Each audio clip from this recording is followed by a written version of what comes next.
We have a viewer here who says, I'd love help with creating the depth of the ocean and dealing with the horizon line. I have trouble with light to dark and dark to light. Well, let's sail into a sea study.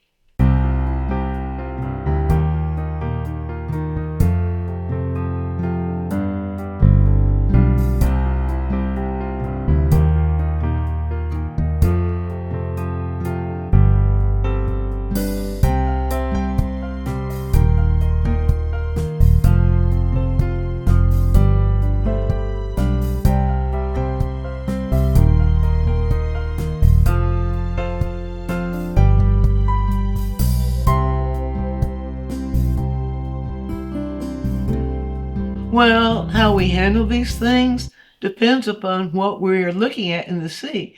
If you are used to seeing the ocean or being on the ocean, you know that it's going to change not just from place to place that you will be located yourself, but according to the weather, according to the time of day, all kinds of things. You can go on pixabay.com, one of the best places I know of to get resource material for painting, and look up in the video areas, search for ocean, just ocean. You're going to get so many versions of the ocean. You have to decide which one you're talking about. Now, there's a way that we can approach painting things like the depth of the sea and the horizon of the sea and all those kinds of things, regardless of what's going on in the ocean, and that is to learn how to observe it. That's the way I teach. If you've done or seen enough of these videos, you know that's what I teach. I don't give you formulas. A formula will only teach you how to paint one thing. So we're more interested in a universal observation and method of painting and mixing paint and making decisions. So here is one view, obviously a very rough ocean, as you can see, and it is a very overcast, we can tell, very overcast environment, overcast day, because we don't see any color. After all, the color, most of the color we see in the ocean comes from the sky. It's the sky reflecting into the ocean. So that's just one version. But then we have another version right here, and this is a calm sea, a calm ocean. And we can tell the sun is perhaps setting a little bit or rising a little bit. Sometimes we can't tell the difference. Some people claim they can. I don't believe that. But anyway, we can see here, because of the color that's back here, the sun is either going down or coming up. And we see that reflecting on the sea. It's a very calm sea. So let's use this one to learn how to observe. What are we observing for? Well, this person said that she had trouble seeing the depth, and the depth that you see is created with values. So let's just say she's having trouble seeing the values. If we will observe the visual elements, what makes us see things the way we see them, those visual elements, if that's what we'll observe, we can get it right every time and then decide on the technique we use. So if we're observing just value, just visual elements, what do you see here? In the sky, you see, if you squint your eyes, you see a gradation of light to darker, not dark, a light to darker. Just squint your eyes and you can see that. In this particular interpretation of the ocean, we see a slightly darker horizon. And you can see the horizon not sharp, just barely blended into the sky. It's what Leonardo called sfumata, S-F-U-M-A-T-A. I believe that's the way it's spelled. That means that you barely blend in edge, so it begins to communicate atmosphere, and that's what we're seeing there. It's straight. You can see straight, and it's softer, but not completely soft. What do we see here in terms of value? We see a little darker back there, and then beginning right here. Look at this. Beginning right here, we see it getting this lighter here than it is here, because the sun is over there. The sun is on that side. The ocean's very big. So the sun is on that side. You can see it's lighter here. So what do we have in the way of value?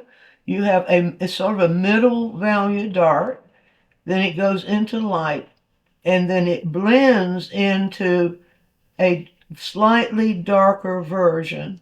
And then watch, it alternates. We get a little darker, a little lighter, a little darker, a little lighter, and then it changes direction. Right here, it's easy to see. A little darker, a little lighter.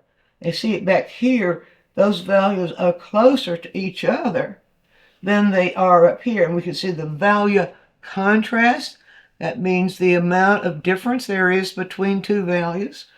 The value contrast is very close back here, so a little darker, a little lighter. A little bit darker than that and lighter. And the lighter, if you look at it as it comes down, it too will begin to get just a little bit darker. It is right here. But if you observe, you'll find that pattern is not in every ocean scene you see. This is the pattern we look for. Look for the value and what the value is doing. And the value is alternating. That means changing from one thing to another in a pattern. So it would be dark, light, dark, light, dark, light. That's alternating. The value is alternating and changing in contrast. So that's one thing you look for. And then within that value change, you see color. And what's the color doing? The color's changing too. And you can see that in here, and you barely can see, but in here we have a very, very light. It's reflecting and blending with the sky color. And it's a very light and a very warm color right in here. It has just a little bit of yellow orange in it. And then we'll see as it's coming down, see just a little bit more of the violet feel of violet, or with the red in that yellow orange blending with the blue of the sky. And so it's turning sort of a light, very light in value, violet, and so on. And then as it comes on down here, that light is just sort of alternating. You see, and here it gets warm again, and here it gets cool. So we would call the violet part of it a little cooler. And we can see that on the color wheel here, that warm is, if it's in the red orange or yellow orange range, it's warmer. If it goes in the violet range, it gets cooler.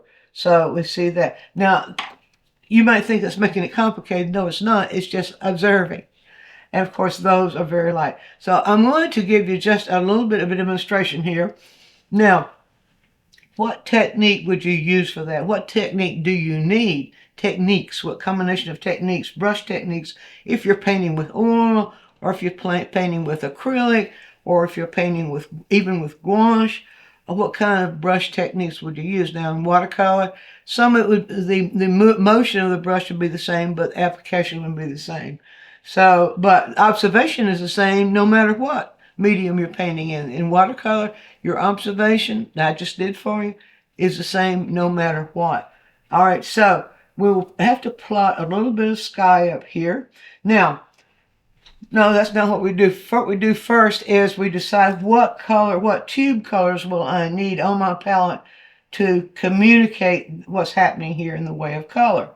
Well, let's put the color wheel, and if you will make your tube color choices according to the color wheel, you can't go wrong. It's not just a matter of saying, well, a certain tube will give me this, and a certain tube mixed together will give me that. You need to know what colors you have, what colors you'll be mixing together. I see some blue-green, lots of blue that leans towards green. And that's what blue-green is. Blue-green can be blue that leans towards green, just a little bit, a whole lot more. But in this case, it's a lot of blue that leans toward green. Now, if you say, oh, that's cerulean blue, you can grab a tube of cerulean blue. Well, it only gives you one blue-green. You have to add stuff to it to get more. And so it's better if the blue-green is changing somehow, it's better than to start out with something that it gives you a little bit more flexibility. All right, so what do we have? It's just coming down, that blue-green is getting lighter. And as it's getting lighter, it's also getting warmer. Can you see that?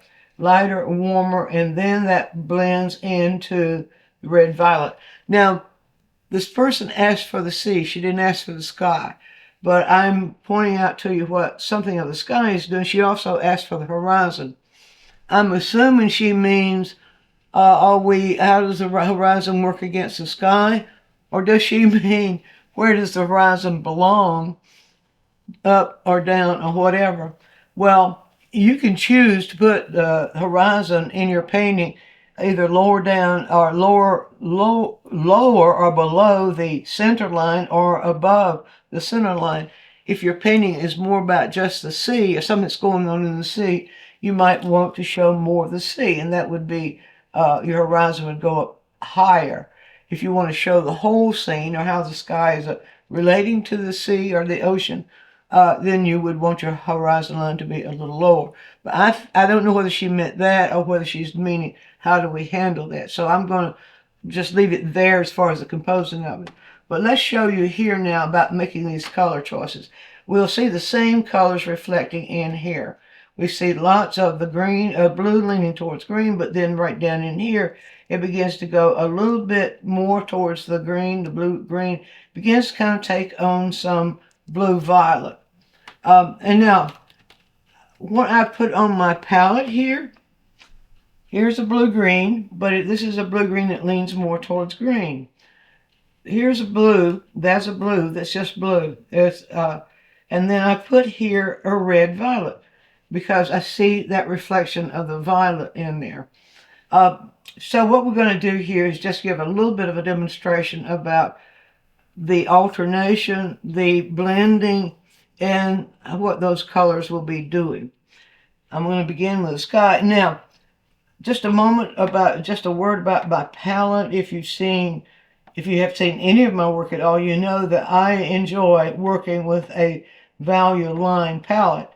And this particular one, I have the darkest dark version of those two colors here, have the middle value version here, added white, have the lighter value version here by adding even more white to just those colors. I won't go into that anymore, but what I'm going to do, and I have more white here for even making it lighter.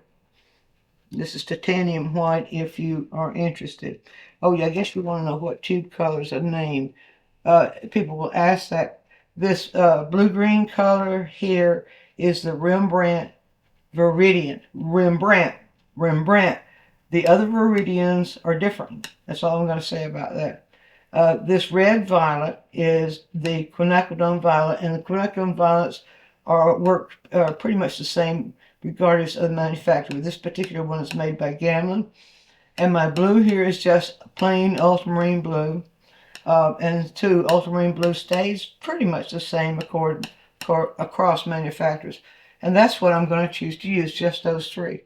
So what I'll do here, just for a little bit, I'm just going to give you a little bit of work here to show you how we would translate what we just observed into an interpretation of what we saw there. So just for the sky part, what I'll do here, I'm going to go into this red violet, and I'm going to add a little white to the red violet right here, like that. And I'm just going to make that a little bit warmer by adding the white to it, and that I'll check it right there. I'm more interested in this area right in here to give you just a little bit of an interpretation. Now what I'll do there is I will just set my flat brush down like this and work it back. See, I want you to see what I'm doing there. I loaded it just a little bit from the middle of the belly down, and it's what I load my brushes more flat. I don't scoop up barrels and barrels of paint and slide it on the canvas, but I load the brushes more flat. And so you see what I'm doing here? I'm reaching just to the edge of the paint and pulling it down with just enough pressure to load the middle of the brush. Now, if you can see what I'm doing here is I start out, I'm just using the tip of that brush and I give it a little tug back and forth as I'm going across like this, and that will help to create that horizon. And then I will just stroke upward a little bit like this, just a little bit like that. Now that will also, doing it that way, will also help to give that gentle horizon that is not just so sharp that it just looks like it's cut half in two. A lot of people would lay tape down here and paint over the tape, lift the tape off. Well, that's just another method, but I don't like to do that because I think it gives it too harsh of an edge. it's almost too mechanical looking to do that. All right, now I'm going to go in there into that. And I'm not going to do any more of the sky work here because I want to focus on the ocean. So what I'm going to do now, we have right up against that, we have a kind of a middle value. If we're using our value scale like this, we can see that in the value range, the middle value is about this value somewhere right in here. So that I would call that a middle value range of dark that we see in the distance before we see the light. So what I'm going to do there, I'm going to come on this side of the blue, and I'm going to do something else. Let's see. Now I think I'll go right over here and pull in a little bit of this. And this makes it a little bit darker. Let's see. Let's hold this up here. Yes, I always like to test what's in the brush against what I'm looking at, but it's a little bit less saturated than that. And so then what I'll do here, I'm going to put just a little bit of green. No, let's go here. Let's go here for that. In that middle value. Okay. Now I'm also going to pull out some middle value of the red violet. Blue green, red violet. Blue green has green in it. Red violet has red in it. Green and red will desaturate each other. The blue that's in the violet will mix with the blue that's in the blue green. And you know what that will give us? A desaturated blue green. All right, let's do that. I've got the blue in here, so I'm going to reach for a little bit of the green right here, just like that.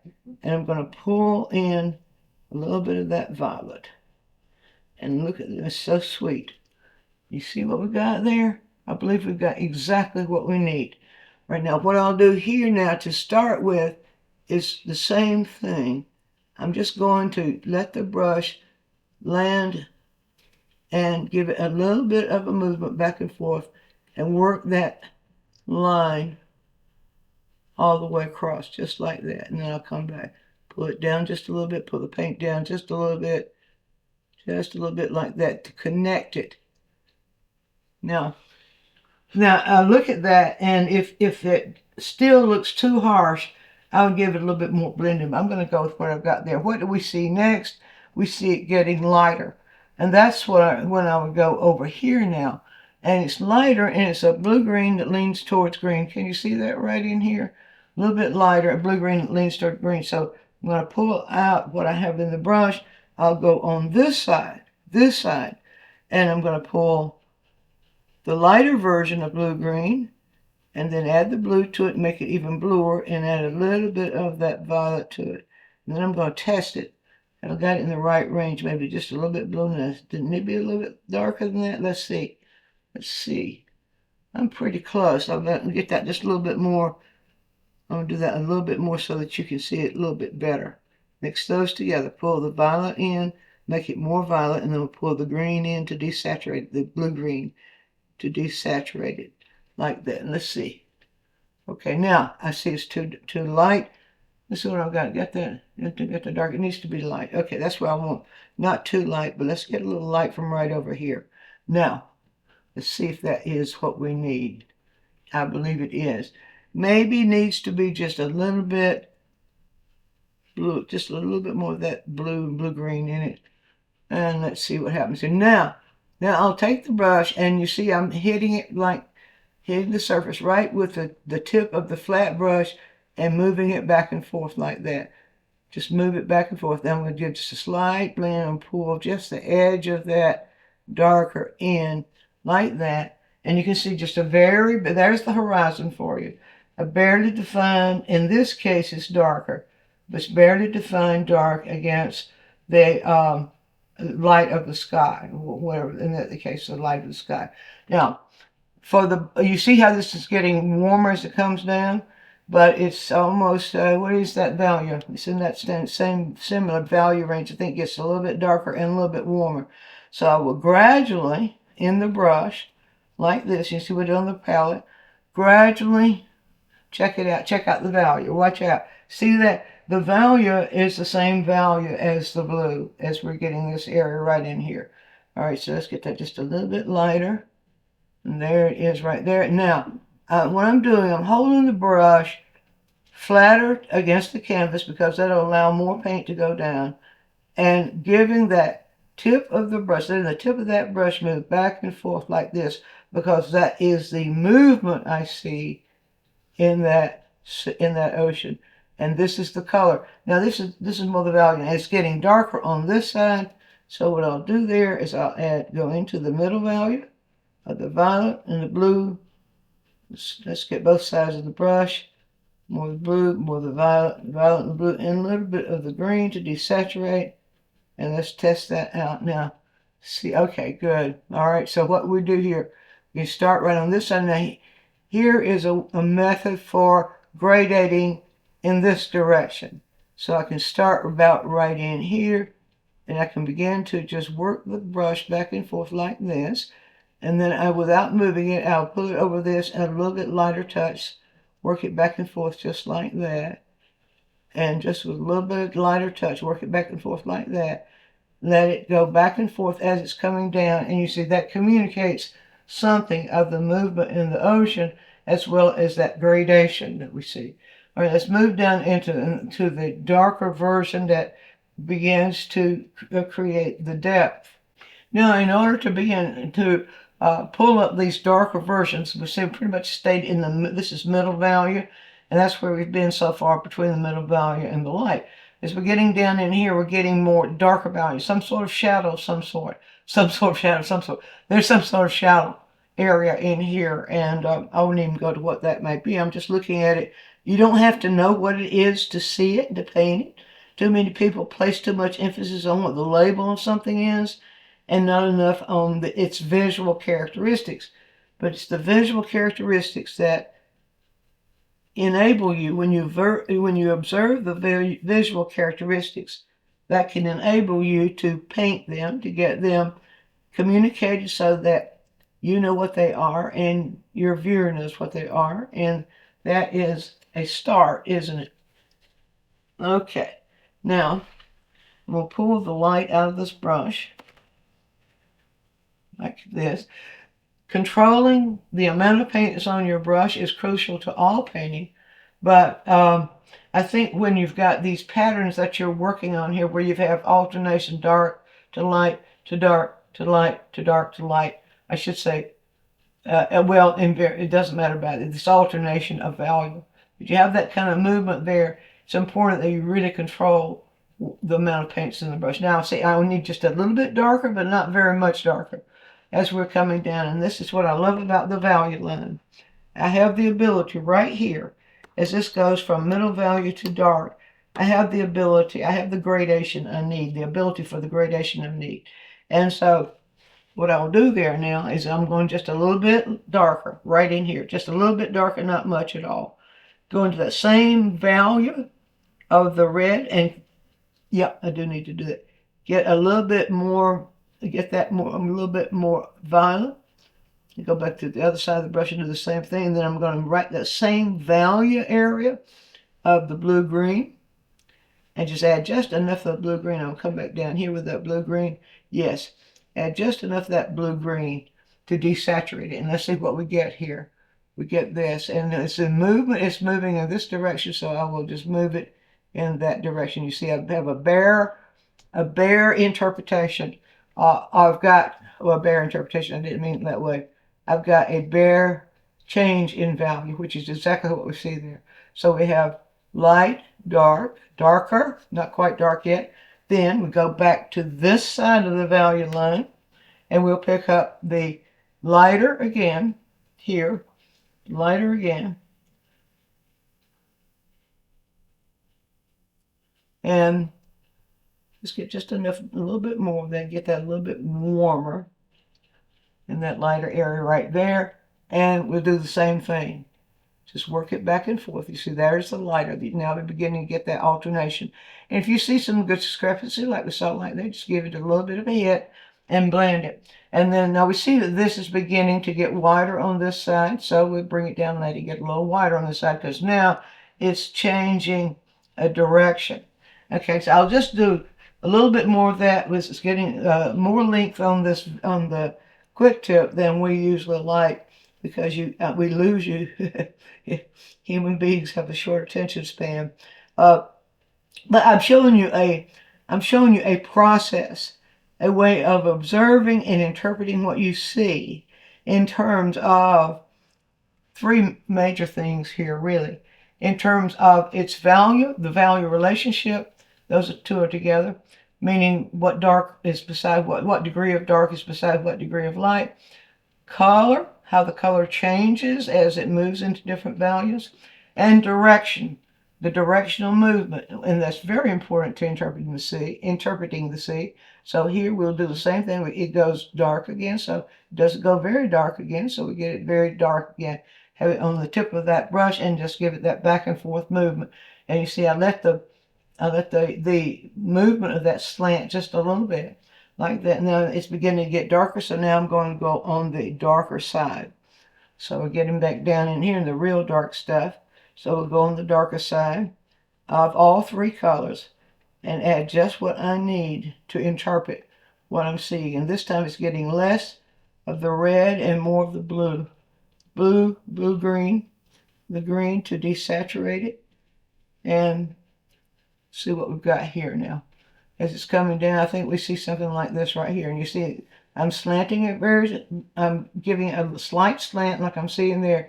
Now this time what I'm doing, I'm going to move it this way and move it in this direction right there. Just like that. And you can see that kind of movement where you move. I've tilted the brush this time instead of straight.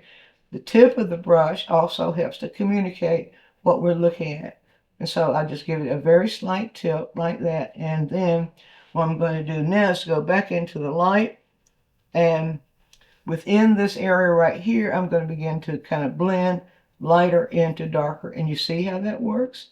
Lighter into darker, and then moving on down. Now, can you see, now at this point, once you get that built, if you see any discrepancies, such as I see right here, well, then we can do just a little bit of refinement. And so I can move back over into here now and begin to kind of give that just a little bit more movement and variation. That was more like what we're seeing happen right in there. But if you're observing, now here you see a little bit lighter right there. So if you are observing and interpreting what you see according to its color, its value, what those things are doing, and the direction in which those things are moving, instead of just calling it ocean, just observe what it's made of. And in fact, that's the way to observe anything you paint. Be sure to view all of our quick tips. And while you're doing so, subscribe to the channel, click on the bell so you'll always get a notice when we produce a new quick tip, which is every week. And if you have a question, leave it in the comments section and we'll make a quick tip for you. Also, take a trip over to DianneMize.com where I have full-length lessons, downloads, DVDs, lots of other stuff there, some free stuff for you. And while you're there, you can subscribe to the newsletter, and that way you'll always be informed every time we do something new.